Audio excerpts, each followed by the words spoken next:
Divinity 2 takes place in the magical world of Rivlin. As you embark into the world of Rivlin, you are initiated into the Order of Dragon Slayers, tasked with hunting down Dragon Knights. Dragon Knights are gifted with the ability to transform into dragons, who long ago betrayed the people of Rivlin by killing their divine hero. After a mild twist, the dying Dragon Knight Tilana informs our hero that the last of the Dragon Knights are working against a greater evil. With her dying breath, she transfers the ability to turn into a dragon to our hero. No longer a dragon slayer, but a dragon knight, you become both the hunter and the hunted, seeking out Damien, the damned one. Character creation is rather straightforward at the start of the game, with choices in gender, face, and hair types.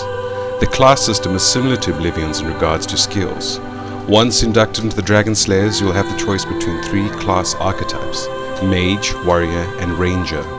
These only serve to boost your starting skills. At the later levels, you are free to apply skills into any of the class trees, if a jack of all trades is to your liking. Combat is punchy and visceral, and makes for quite a hack and slash affair. Once you begin to acquire new skills, you will find that they can be comboed to great effect. Most of their skills encourage this and require some experimentation, with quite a few being more scenario dependent. The slick controls really complement executing skills fluidly and without frustration. The environment is a character unto itself in Divinity 2. Most games only make use of the environment as a platter for serving hordes of monsters to dispatch.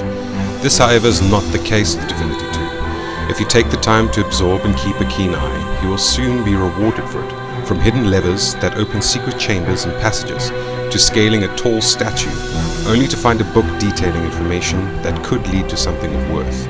The later levels make heavy use of your dragon form, having to often switch between both for certain areas, which goes a long way to break the pace of both the combat and gameplay. Your dragon also has separate skills and gear to develop and replace, but is not nearly as elaborate as your base character, which adds more depth to the duality of Divinity 2. While questing, you will encounter bread and butter courier quests, which we all come to expect in RPGs, but the pacing is often broken up with interesting, riddle-ridden, and puzzling puzzle mechanics.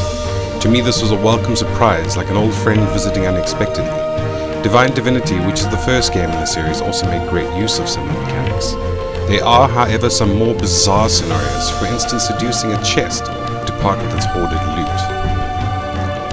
As the main storyline unfolds, and barring any spoilers, you will encounter your battle tower. The tower serves as your base of operations for the remainder of the game, and is broken into different platforms. The Necromancer Ring. Your recruited Necromancer will be able to literally stitch together a golem to fight alongside you on your adventures. As you would expect, your golem compromises of different limbs. These can be changed or replaced as you find different limbs during the course of the game, which your Necromancer will gladly do for free. The Alchemy Garden. Within you'll find your alchemist. You'll be able to make use of many of the herbs and plants you find in Rivlin, brewing them into powerful elixirs to aid you on your journey.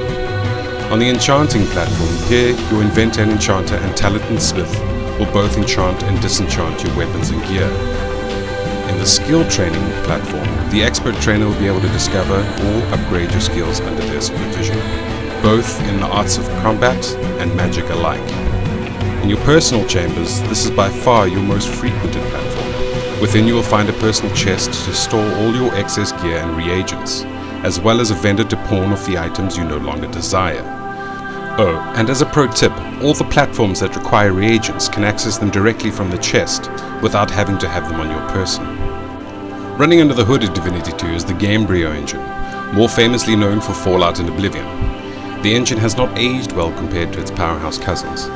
That said, Larian Studios have done a great job at pushing every last drop out of it. Gamebryo's infamous issues with animation is still present in Divinity 2, but not nearly as jarring as Oblivion or say Fallout 3. That brings me to some of the small detracting aspects of the presentation.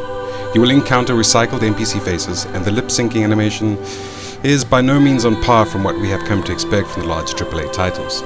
The UI for Divinity 2 is by no means hard in the eyes. It's a pleasure to navigate and well organized. Quest tracking is a little ambiguous at first and doesn't hold your hand, leading you from point A to point B. I didn't mind once I got used to it, and I can imagine the more impatient will not like this. All in all, I would highly recommend Divinity 2 to anyone who loves a solid RPG with a generous mix of the new and old, and they will certainly enjoy it. or if they're just looking to tide over to Witcher 2 and Skyrim release, then you can't go wrong. Until next time, see you in Rivalen. Nearly as jarring as Oblivion or say Fallout 3. That brings me to some of the small detracting aspects of the fucking horse and the cow. And well organized. Quest tracking is a little ambiguous, doesn't hold your hand leading. Fucking bitch.